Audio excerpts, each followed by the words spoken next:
Business, a podcast about business, marketing, growth strategy, staff, clients, babies, and marriage. I'm Christina. This is my husband, Peter. We're founders and leaders of CIPR Communication. And Peter, we have another exciting special guest. We do have an exciting special guest, and I will say that today, because our guest it happens to be on mat leave, we may actually be able to talk about babies for once, because we never get to talk about that. So I'll start off with a little introduction. We are really, really honored to have Vassy Kapelos here with us today. So Vassy is the host of CBC's Power and Politics, and right before we hit record, we were chatting a little bit about where we met Vassy. It's probably been 15 years or so, maybe, I don't know, who knows, but something like that, yeah. Politics in Alberta is where we all kind of got to know each other, and I know Vassy and I had an opportunity to get together in Ottawa a few years ago and catch up, and just awesome to see you. So welcome to the show. Thank you so much for having me. I appreciate it. Yeah, so obviously this is actually kind of the final podcast about our series about public relations. But before we get into that, since we do get to talk about babies, Vassy is actually joining us from her fresh mat leave. So thank you for taking time out of your, I guess, in-between period, because you have not yet had a baby, correct? Correct. Yeah, no, I have nothing but time right now. It's Nice. Crazy. It's a nice feeling. Yeah. Nice. Well, enjoy it, because your life will change. That's what I hear. Yeah. Yeah, that's what you hear. Yeah, you excited? I am. I'm excited. I'm feeling, a sense of relief. I've had a pretty rough pregnancy, so I just cannot wait to be on the other end of it. Even though I know there's a lot of challenges ahead. Yeah. More than anyone, but yeah, I cannot wait for it to be over. Nice.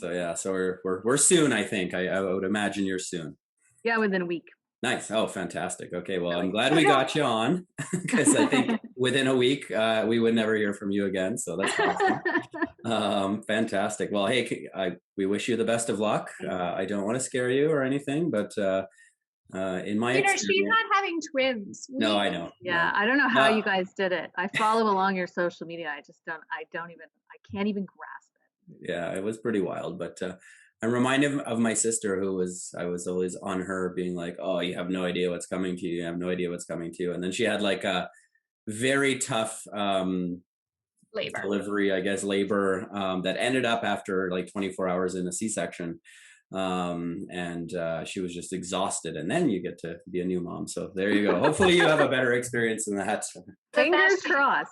Vassy, what I'll say is that usually if your pregnancy is rough, your labor is great. There you go. That's what I'm banking on. An easy pregnancy, then usually your labor is. So like your little one's just gonna fire out, you'll be fine. They all right out, yeah. That's awesome. Fingers crossed. Yeah, exactly. Well, that'll be fun, and hopefully we'll be able to connect after that and share some stories. But I look forward to receiving any of your advice. Yeah, there you go. I need it all. Yeah. We're old pros now. Well, thanks for joining us. As mentioned, today we are wrapping up our series on public relations, and we've been talking to various media folks about really this topic from the perspective of media. And what an amazing guest. I mean, Vassy's been through it all, and obviously is hosting a national news program, which is pretty amazing. So I think I'm going to start off with just maybe why don't you give us a little bit of kind of background on your journey, and really, so what have you seen in the industry kind of as time's progressed? For sure. Well, I mean, I started in the industry at a time when people were already saying it was dead, and that kind of mainstream media was on its way out. Like it was basically 2007, 2008. So I'm fairly accustomed to that kind of overarching sense or thesis that people have presented. But I've been very lucky in that I still sort of was determined to be a part of the industry in some way. And I started out actually to accomplish that. I started out in Swift Current, Saskatchewan. That was my first job at like a kind of independent station that was broadcast on I think it was SDN it's called, like the kind of like provincial station twice a week, and then online. And it involved me like shooting and editing my own stories, all that kind of thing. I had studied politics, so I knew I wanted to be a political journalist, but this was like, anything that you like stock at court, or you would cover crosswalk speeds or steak sizzler luncheons, like very, Sexy. yeah, it was like honestly such a good experience. It was Yeah. a great place to live, and like I'm so glad that that's where I ended up starting, and also very humbling, which is kind of important. Then I went on to Saskatoon, sorry, for Global. I stayed there for about a year, and then moved to Edmonton, and that's where I was for about 3 years. And that's when I got to finally start covering politics. And within about, I think it was like 4 or 5 months, I became the ledge reporter there. And that was just as Ed Stelmach was on his way out and the leadership race was commencing to replace him. And I basically left probably like within a very short time before Alison Redford actually resigned.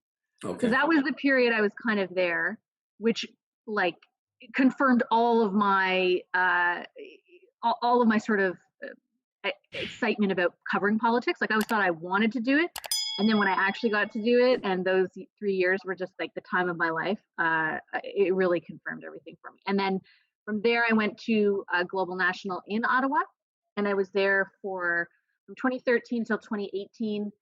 And while I was there, I sort of started as a reporter, and then my boss left, so I became the bureau chief, and then Tom Clark left, so I replaced him as hosting the West Block, which is kind of their political weekly show. And then from there, about a year after that, I moved over to CBC. After about a decade at Global, I moved over to CBC to host the political show there or whatever. So Nice. I'm saying it quickly, it felt a lot longer than that.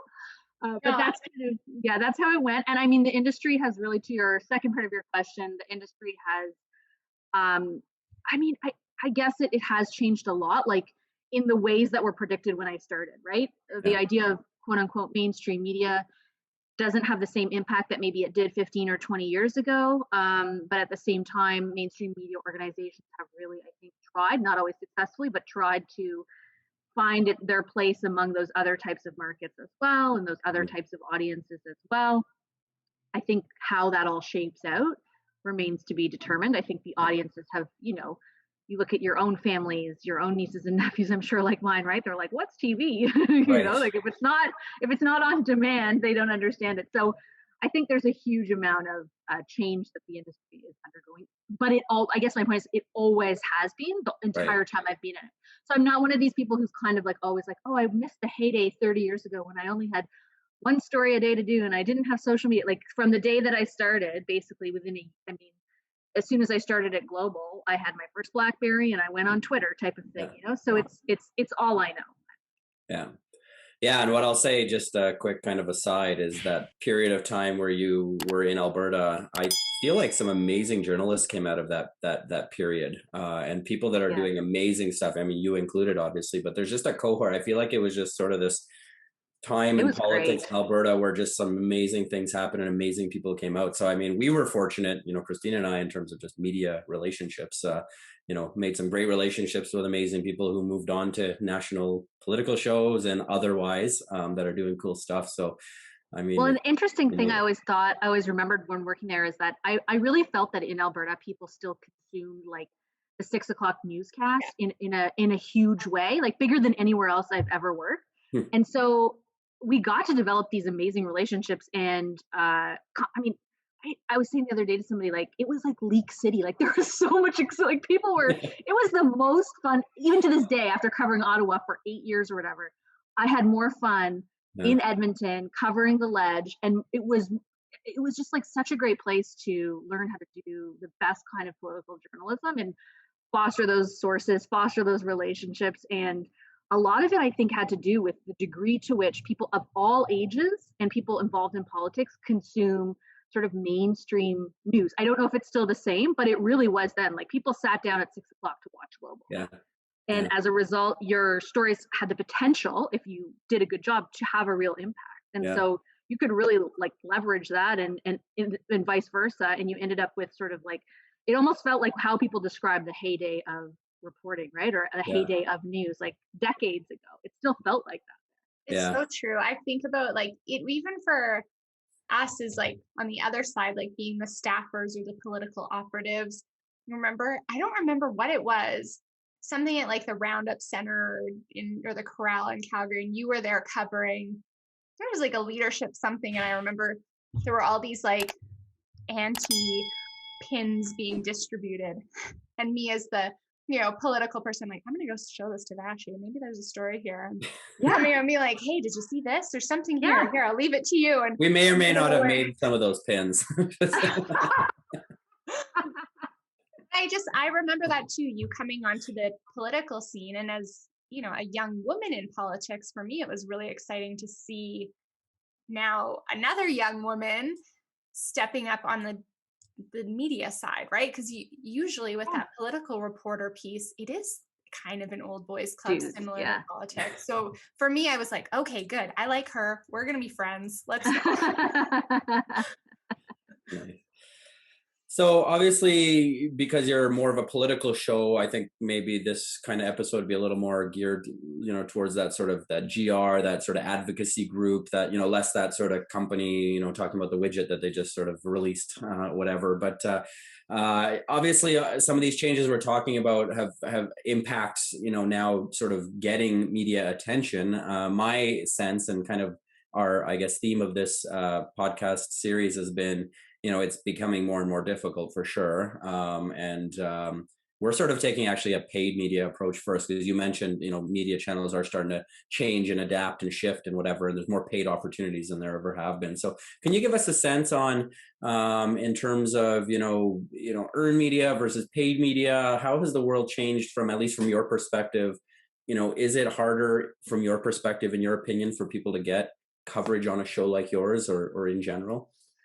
I guess it really depends. I think that so much of, like, I guess I can only speak to sort of how I figure out, for example, who's on the show or what we're going to cover.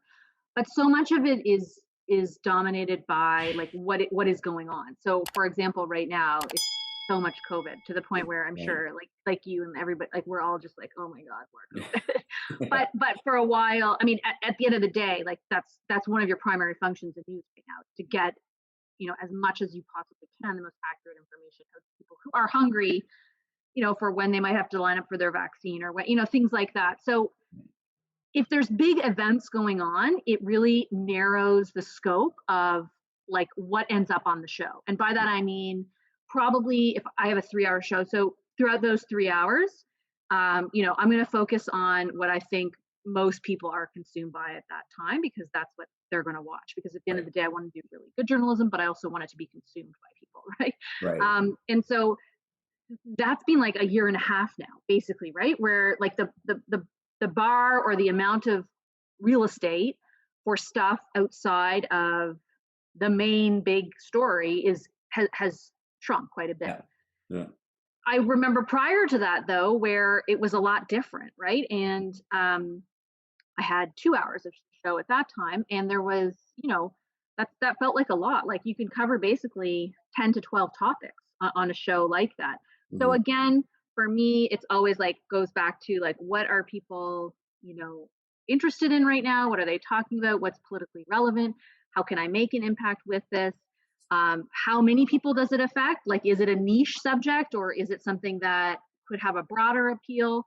And then, sometimes it's like, okay, I think this is really important to cover. I don't think a lot of people are talking about it, but how can I make people interested in it? How do I make it digestible?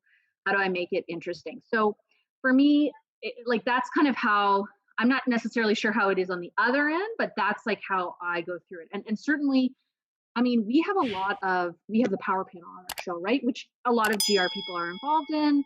We have people who worked as strategists, but now, work in government relations or whatever, that kind of thing. So there is definitely like a spot where we have representation. It just might not be like specific to an issue, right? So we have regulars who are on each day of the week, and they're able to leverage that and sort of their profile, and then as well speak out on topics that are important to them. Disclosure is really important. Like, if you're representing someone, you got to say it, but that doesn't mean you can't talk about it.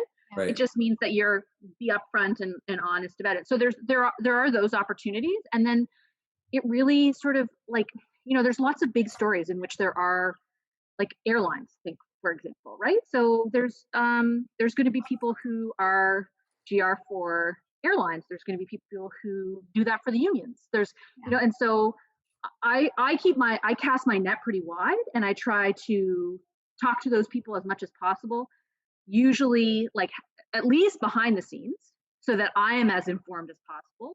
Obviously knowing that each side has a stake in things, but trying to take in as much information as I can. But if the issue is big enough, like maybe that person is helping arrange for a guest, or there's lots of opportunity for sure. Yeah. No, I think you nailed it in terms of, political show or not. Generally, this year we've really noted if it's not a story about COVID, it is not really going to get covered. Let's just be honest. Like, yours are right. The real estate the bar is high. Like, the bar is high. Today it's like line 5. Yeah. And what's going on in the Middle East, right? Like, it's a high bar. It's not going to be like, propeller planes are having a hard time getting government funding type of That's thing. right. Yeah, exactly. Yeah. And so we've really noticed that across the board everywhere. And then I think the other point you made that is, and I think this is probably true outside of COVID, just normal, this is just sort of consideration if you're thinking about, is this a story? When it comes to mainstream media, is it a story? Well, do a lot of people care about this? Does this impact a lot of people? Like, that has to be a primary consideration, because, like, you're right, your job is to cover stuff that people are going to pay attention to, right? As many people as possible, to some extent, not always, but it's a fine balance. Like I said, like, you want to be covering stuff that you think is important, and that's a whole process of determining it. And sometimes you determine things are really important and worth covering, but maybe not everyone is talking about it. So then you have an extra challenge of figuring out how to make sure that it is consumed and that they are interested in it. But a lot of the time, like, I'm not one of these people who's so highbrow that's like, I only cover the most, like, pure story. Like, I want people to watch the show. I want them to consume. Like, what am I doing if nobody's consuming what we're putting out there? And how much impact am I ever going to have if there's no audience for it? So I constantly am like thinking that. Yeah. And I'm going to ask this question. You may or may not be able to answer it, and feel free to tell me if you can't. But can you give us a little bit of insight into the process in terms of your team? So, like, obviously people are pitching you, they're pitching your producers, they're pitching whoever they can get their hands on as much as possible, whatever. So how does that work, just like from a mechanics perspective? Like, does your team kind of collectively sit down and say, here's the 5 things that have been pitched to us, let's filter through them together? Can you give us a sense of how that works? Yeah, basically. I have no problem telling you. Essentially, the show, there's like a senior team to the show that includes me and some senior producers. And there's like a whole gaggle of producers who are in charge of like individual segments, maybe a couple a day. And then there's people who are on the production side, so like making it TV friendly. So the day starts off pretty early, in which usually myself or the executive producer will be like, here's the priorities today. Here's who I think we need to chase. And then we sort of go through the day, and that has many iterations. And by that, I mean, like, you then have a what we call like an editorial meeting with like all the people who work editorially on the show to hear their pitches as well. And that's an opportunity, for example, like if there had been a specific pitch to a producer, for them to convey that to the team, or they just send it to an email to like the seniors, which is oftentimes, like, I'm sure, like, workflow for everybody, right? It's not really like we stop at a point in the day and we're like, here's when I'm going to present all my information about things. Like, it's kind of an ongoing flow, right? Here, I want to flag this to you. This person says this. Or often they'll develop their own individual relationship, let's say, and then the story becomes relevant and they're like, hey, here's somebody I have. So it's not always immediate, right? Like, say again, I don't know what say the story is a food shortage or something, right? And they've been in touch with the Canadian Manufacturers Association, something to that effect, right? And they're like, oh wait, here's the problem is that manufacturing plants have been shut down, let's say. So we need one voice who's going to talk about one thing, and another is going to, oh, this guy has been in touch with me for like the past 6 months. Here's somebody who would be a good voice that we could put on. So it's not necessarily like, today we're going to put you on because you pitched us. And oftentimes that, to me, is like, I'm always like a little bit weary of it. Like, I'll be like, let's check this out. Let's see how invested this person is, and like, how, you know what I mean? That kind of thing. But if the person has been sort of in an ongoing way saying like, hey, this is like our perspective, just want to keep you up to date on it. Here's where we stand. And then all of a sudden you're like, oh, okay, I have a voice for that segment. Because oftentimes I'll be like, here's what I think the priorities are as the sort of editorial lead. Here's what I think we should cover. I have a few ideas, but what are your ideas for that segment, right? Like, what would a debate be good between the two sides? Would the minister be the right idea? You know, that kind of thing. So that's where those producers really come in. And then we kind of, from there, we whittle it back down to a more senior group, and we figure out what the lineup is, like our ideal lineup. So this is, let's say, at noon. Eastern, the show's 5 hours later. We're like, here we have five or six segments an hour, and you kind of plot out where you think each thing should go. That's your ideal scenario. And then like throughout the day, essentially, as people say yes or no, or reality hits. Yeah. And then news changes or whatever. So then you keep essentially changing that. Oftentimes it will look nothing like it start. Like the best days, it looks nothing, in my opinion, it looks nothing like you started out at noon. It's completely blown up and changed by the time you go to air. Yeah. But that's essentially, I mean, that's the process that we undergo during the day. Nice. No, that's super, I think super good for people to hear. And I guess my couple comments that came up immediately. One, the job of a journalist, no matter what position, no matter where they are, is just crazy all the time. So number one, you guys are busy all the time. So, people need to understand that, right? When we do media training, it's like, hey, their life is crazy. You know what I mean? You're like one of probably 400 people a day that's trying to get their attention that day, right? So, and plus they're trying to do so. That's number one. Number two, I think, and this is what we're really trying to tell clients, is like media relations isn't a one-off. You put out a press release and you try to get some media and off you go. It's called media relations, just like government relations is about relations and relationships, right? So, an effective program is about building relations over time. And to your point and what you just said, eventually you might not get covered today, but eventually, when your story kind of perks up or comes up as the story, then you're top of mind, you're the person kind of thing, right? Totally. Or hopefully, that's the goal, right? And I like the idea you kind of said also that is this person invested, or I think you use those terms. And, the other kind of thing we talk about, and I'd love your perspective on this, is sometimes we have companies that are brand new companies and they come to us and they're like, oh, we got this great product or this great idea and we want to do this. The whole world is going to know about this because we're amazing. And it's like, you have no social media presence. You barely have a website that's functional. Like you don't even look like a real company online. And you think the world's going to cover you because your idea is awesome. And it's like, reality is like, I love your perspective, but I would imagine journalists also do some due diligence and check you out. And so, Yeah. I mean, to me, due diligence is like the most important thing that we can do. I think that's the big worry, right? In this sort of heightened media climate, like there's so much scrutiny. If you get it wrong, and you don't admit it, first of all, if you get it wrong, like you're at you're going to be scrutinized, and it's going to travel so far because of social media. So like, it's not, even if you apologize and go on the next day and say you were wrong, it's still like, it's not going to go away. So I'm really big on due diligence. The people I work with are awesome at that. And it's hard in a compressed amount of time. I mean, essentially you're looking at like a 6-hour day to get a 3-hour show up on air. And so it's not an easy thing to do, but yeah, like I mean, especially when there's some sort of specific interest represented, like I will scrutinize it. But at the same time, I think what I also said around like disclosure is very, very key, because I have no problem talking to someone on air who represents a company or represents a specific point of view, as long as it's just like all out in the open. Right. Like, you know what I mean? Like, let's not pretend we're doing something that, like, you're doing something that you're not, or that you're representing some interest or that's altruistic or whatever. You know what I mean? Like, it is what it is. And that's okay. And be ready. I would say also, like, especially during COVID, we've interviewed quite a few people from the corporate sector who represent certain like companies that test or things like that, right? Just be ready for, not a light interview, basically, right? Like, I'm very fair, but at the same time, I'm going to say like, well, are you sure this is a government failure? Like, what proof do you have? Like, things like that, right? Like, it's going to be a real interview. It doesn't mean that that's not like still good to do, but like it certainly will be approached in a certain way. And so people need to kind of understand that, and then just be like open. That's the main thing. I think that's what the audience really wants, right? They just don't want dishonest media. They don't want dishonest representation. Yeah.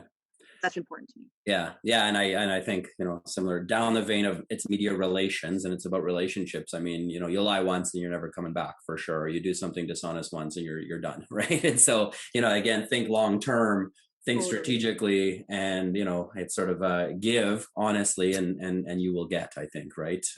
Is probably the good long-term way to think about it. So for sure. Yeah. Peter, I'm going to steal your last question. So we can wrap up, but Vassy, we've noticed, obviously, with COVID, the days of going in studio are gone.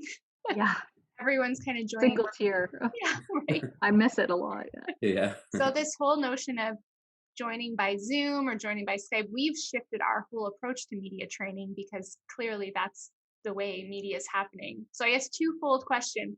One, is that ever going away? And two, what are your tips for someone to, if they're joining by Zoom or Skype, what do they need to know?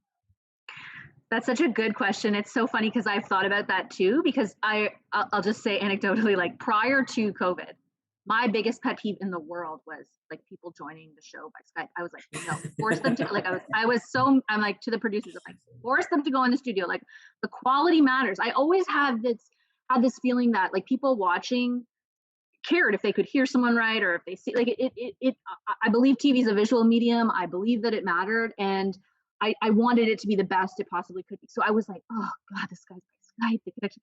And then like, lo and behold, COVID has just like you guys have changed. I have completely changed. I can't even tell you how many things have gone wrong on our show. Like screaming children, dogs barking in the middle of like a serious, sad interview about hospitalization, people completely cutting out, boxes showing up over their face. Like it's wild times. And I just, to be honest, like it's like everybody else in their lives during this time, you just go with it, right? Like there's nothing, you just submit to it. There's nothing we can do. I think also the audience has been very understanding. Yeah. I feel just like in our own lives, right? Like you just accept things that maybe you wouldn't have, or would you have thought your kids would be home all day, home, like, away from school, and you're doing work at home, and like nobody would have said this is the standard by which I want to live or work, but that's the reality. And so the same thing has happened in TV. And I am so curious because I'll go back in February, and I'm always thinking like, will it be different? Will it be like, by then will we be able to have people in studio?